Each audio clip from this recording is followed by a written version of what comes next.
magani dog. Hello, my relatives. Gazali Squad Jamaica.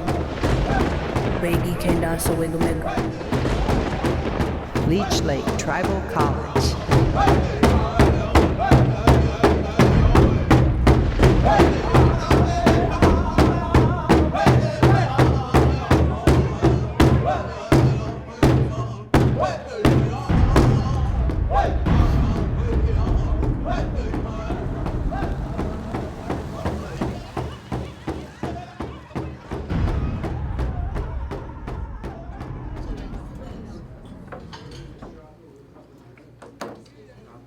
Taking off.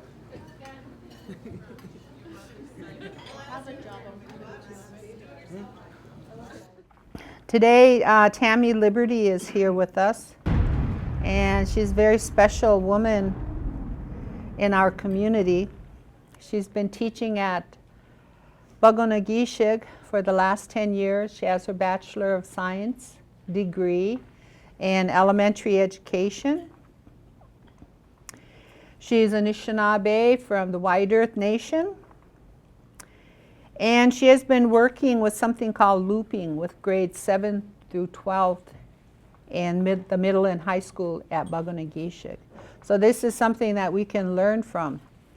So I would ask you to remember to turn off your phones. Ask you to make sure you sign in, everybody, and also that you fill out our surveys. And Miigwech, and this is Tami Liberty.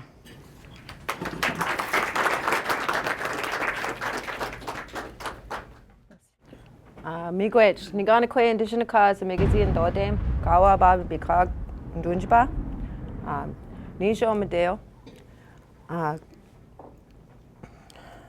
Nindano Kid, Kikinoma Gay Wigamigung, Bugonaygeshig, Mindaswe, Bibunagizi. Gikinoma ge oshki kwe oshki inini niminuendam. I want to first say that I'm really honored to be asked to come and speak. When Elaine asked me, I was kind of in a little shock. I don't know if she realized that. But I am very honored to be asked to speak about what I've been doing at Bugonaygeshig for the past 10 years. And I thought I'd start by kind of talking about my own story and how I ended up in this situation at Bugonaygeshig School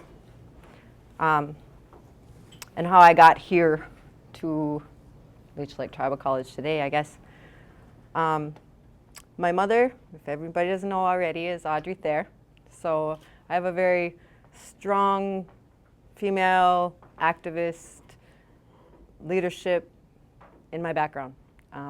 All the women in my life, Elaine included, all the women that my mother's brought around me have shown me that women can be strong advocates and activists and do the things that we do.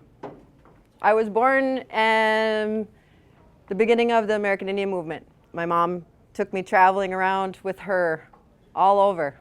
I grew up with protests and demonstrations and all these different kinds of supporting activism. And it's always been really important to me that they fought for things like education and our religious freedom. Those are two of my most important credits that I give the American Indian movement. I ended up in a public school. First school I went to, there was a lot of us because it was Siren. And, you know, I think even today, I know today, that even the people who go to school there today have a struggle at that school. The administration at that school has never recognized the Native population at that school and really has never helped the young people get through school, to stay, to graduate, and then go on to post-secondary. Okay? So then we moved to the middle of nowhere, and I end up at Spooner. And I'm only Native in the whole K-8 kind of program, and I think there was one more Native in high school. And I remember blatant racism. I don't look that Indian, but everybody somehow knew I was. I remember people walking past me going, "Hi, how are ya? Hi, how are ya?" And you know, stuff like that. And it kind of, it didn't make me feel strange, different. If I wanted to hang out with Native friends, I had to go with my mom to work to hang out, and usually during the summer, because we lived way out in the middle of nowhere, and I'm not kidding, the middle of nowhere. So here I'm in 8th grade, a very young person. My mother had brought me through this young upbringing with our spirituality being really important to her. And I went through all the young woman ceremonies, and she had been adopted by a spiritual person in St. Croix who's then passed on. And so he had a daughter the same exact age as I was, so he brought me along with them when it gathered medicines, things like that. So I learned a lot about our ways. Going to the school, being the only Native person, only Native student. And then my life wasn't exactly the best. My mom's a wonderful person, but I'm the first, and went through some really strong struggles. And I decided to leave home, and I ended up in Le Coudray at a group home. And so I started my journey going to Le Coudray Ojibwe school. It's probably the best thing that ever happened to me. I spent 3 years having all Native teachers. The only non-Native teacher that I had was our business teacher. That's one of the biggest things that I think about all the time. Having Native teachers, which sometimes I'm accused of being racist because I have that view, and 2, a mother that went to college while I was growing up. Not before I grew, which natural progression is you go to college and then have your children. Well, that doesn't always work for us Native people, and that's the way it went. For me, it's very powerful because it brought me to the understanding that education was extremely important. So I end up, my sophomore year of high school, I end up pregnant. Had my first child at 15. And having all Native teachers, and having been raised pretty much the same way I was raised, they didn't sit and tell me that I couldn't do anything anymore. So they encouraged me to keep going. I never missed a day. I had my first child in June of 1985, and then ended up getting married in between my sophomore and senior year, dropping out of high school, leaving high school the middle of my junior year, moving off to Louisiana, my husband, who was in the military, and then he got stationed in Korea. And I go, well, what am I going to do now? I'm in Louisiana. So I went home and I moved with my father in Milwaukee. Ended up spending my senior year at Custer High School, home of the Indians, and having my second son. So that's my senior year. I had my second child. I was 17, married. Finished, graduated. May 13th, my son Thomas was born. May 13th, I graduated on June 11th.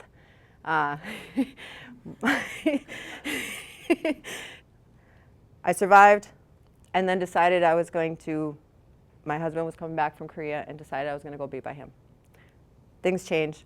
I ended up back at Mount Scenario College after my marriage, and I'm going to cut all that part short. Divorced my husband, ended up back at Mount Scenario a year later, year and a half later, a year later, and spend one semester at Mount Scenario because that's where my mother was. She was in Ladysmith. And at the end of my semester, she decides to move to Bemidji, leaving me in Ladysmith. I know no one. I finish the semester, and I get introduced to this place called UW Superior. I spend the next 7 years there, and I graduated from there in 1995. Let's skip all the way up to 10 years ago. I end up here in Bemidji because my mother came down with breast cancer. I decided to move home I wasn't even home. That wasn't even home for me. Move here to be near my mom. Brand new to teaching, basically. I had done my student teaching and taught a little bit at group home, but basically brand new. Those students in 7th grade were so impressionable to me. I'll never forget them. I talked to them today. They graduated in 2006. The second year I was with them, they were in 8th grade. And I could not bear the thought of them going on to 9th grade and not being able to be part of their teaching experience, learning experience. So I asked administration if I could please do half-time high school and half-time middle school just so I could teach them tribal U.S. government, because I changed it from U.S. government to tribal U.S. government. And that's how I proposed it. And they said, yeah, they let me. And we had a whole group of kids stayed. Instead of transferring out, which happens a lot at Bugonaygeshig from elementary to middle school and middle school to high school, our kids transfer out or they transfer in. We don't have the same set. Very small amount goes K-12 at Bugonaygeshig. And all of a sudden a whole bunch stayed. And they went, hey, I think we got something here. And that's what people keep reminding me. Don't think of it just as they have to graduate from Bugonaygeshig. Did they stay in school? Did they stay in school and graduate from somewhere? So now I have to keep data on wherever they went and if they graduated and if they did all this stuff. But another cool thing started happening. Because I was way into academics and education and things like that, the test scores started going up just for that class. And I will say the majority of the remaining teachers that they have are non-native. And I'm going to stick to the fact that I think one of the biggest things about my history is that I had all native teachers. So what do you do about that? How do you get kids to go into teaching? How do you get them to become teachers? How do we encourage well, they just passed this law, so you got a new alternative way to get a teaching license. That's great. Except you have to know something about how to work with kids. That's a big problem. When you have an English position open, how many have a high school English teaching degree? Math is even worse. I've run into one native math teacher, and he is the most wanted person around. He's been a specialist at Red Lake for math. He's been our trainer for math. He's from Panama, Running Horse Livington. The only one I know that's got a math licensure to teach math. That's a native person. And that's what brings me to my next step and my next goal in my future. And that is, that's my goal, is I want to teach teachers. I want to teach native people how to become native teachers, either in immersion or in a regular school setting. That's my next like reach for the stars kind of goal. How are you going to go about being a teacher of teachers? Well, I've begun pursuing my master's degree at BSU, specifically because you have to have a master's degree to be a college teacher, essentially, or have so many master's credits in. That came out of White Earth, when White Earth was doing the teacher immersion cohort. They called me and asked me if I'd be a teacher for them. And I said, sure. They said, do you have any master's credits? No! Hikes! So then I went into the, and the data that I'm collecting on the students academically and recruitment and retention, how long they stay in school, where they go to school, all that kind of stuff, that's what I'm going to be putting into my final master's thesis project.